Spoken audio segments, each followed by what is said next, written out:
On a summer afternoon in 1988, a Gen Xer might have dropped their bike in a heap on the lawn, no helmet, no phone, no way for their parents to track them, and disappeared until the streetlights flickered on.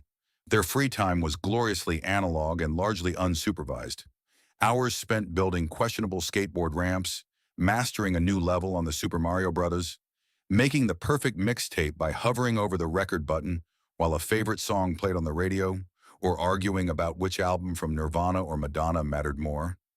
They met at malls not to buy things, but to wander, talk, and people watch for hours, learning independence not from apps or scheduled playdates, but from boredom itself, which pushed them to invent games, start garage bands, or simply lie on the floor with headphones on, reading liner notes like sacred texts. Free time wasn't curated or shared online. It was lived fully and then retold later as legend. No smartphones, no social media, no internet. A world where Saturdays didn't start with notifications or messages. They began with the sound of sunshine and the distant hum of a lawnmower. This is the childhood world of Generation X, a generation born roughly between 1965 and 1980. They were the first to grow up in a society shifting faster than ever before, with parents who were often working longer hours, a world of new music and cable television, and neighborhoods where kids played outside until the streetlights glowed. In that world, simple, unsupervised, curious, made them who they are today. Chapter 2. Home and Family Life. For many Gen X kids, home didn't always mean a parent was there. It meant a key hanging on a string around your neck as you walked in after school, calling out, "Anybody home?" This image of the latchkey kid is one of the most iconic from their childhoods, a symbol of independence that started early. Their parents were often part of the shift of the time, more mothers in the workforce than before, sometimes divorced couples navigating new family arrangements, and not much in the way of after-school care. The result? Youngsters who learned to take care of themselves, make their own snacks, and figure out how to fill the hours between school and dinner without help. But this wasn't loneliness, it was freedom. The freedom to invent games, watch only a few TV channels, and explore the quiet corners of your neighborhood. Chapter 3. Neighborhoods and Play. Gen X neighborhoods were hubs of unstructured play. You didn't text friends, you found them. The street was your playground. Your bike was your ticket to adventures, and the afternoon was a blank canvas that you filled yourself.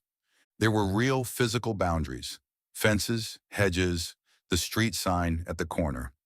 You learned their edges by riding your bike there, imagining elaborate games with neighborhood kids until the sun dipped low and, almost magically, you knew it was time to go home when the streetlights buzzed on.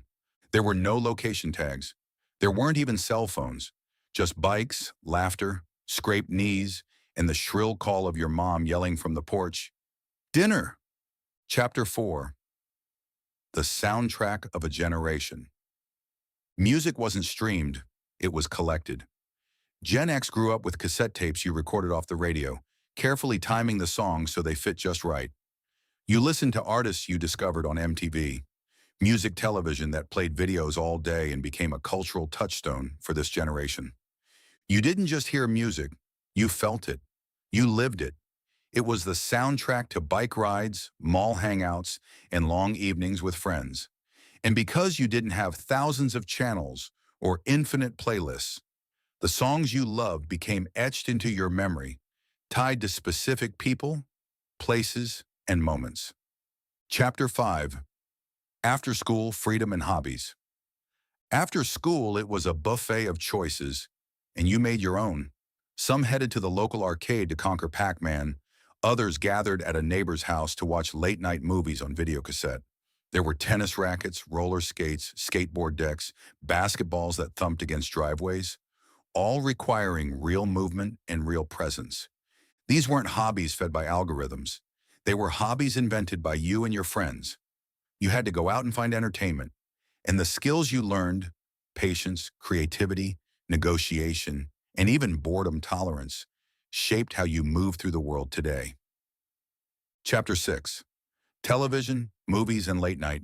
TV was a shared experience, not a personal device. You watched together with your family or friends, sometimes laughing, sometimes arguing about what to watch next. There were only a few channels, so when something good came on, you stayed glued to the screen. Whether it was cartoons in the morning or movies on Friday nights, these were moments of communal entertainment that built shared memories. The anticipation, the collective cheer when your favorite character appeared, experiences that later shaped how you connect socially and emotionally. Chapter 7. Technology's First Steps. Gen X was the first generation to straddle analog and digital worlds. You grew up when computers were huge and slow, before the internet was common. Maybe you touched a machine in a school lab. Maybe you brought home your own clunky system. But whatever it was, it felt like magic. You learned to use technology, not be controlled by it. And in many ways, that balance shaped the pragmatism Gen Xers are known for today. Chapter 8. Teen Years and Identity. Teenage years for Gen X were about identity and discovery. The mall wasn't just for shopping, it was for hanging out. There were record stores where you spent your allowance on albums you thought were cool, skating rinks with pulsing music, and movie nights that stretched late into the night. As teens, you faced a world that was rapidly changing, politically, socially, economically. These experiences didn't make you anxious. They made you resilient, resourceful, and somewhat skeptical of thin promises and grand gestures. Chapter 9. How it shaped who they are today. So what did all these moments add up to? A generation that values independence, self-reliance, and little patience for unnecessary drama.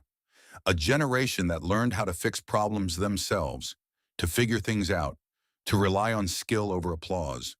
Gen Xers became the ones who show up, not for validation, but because work needs to be done.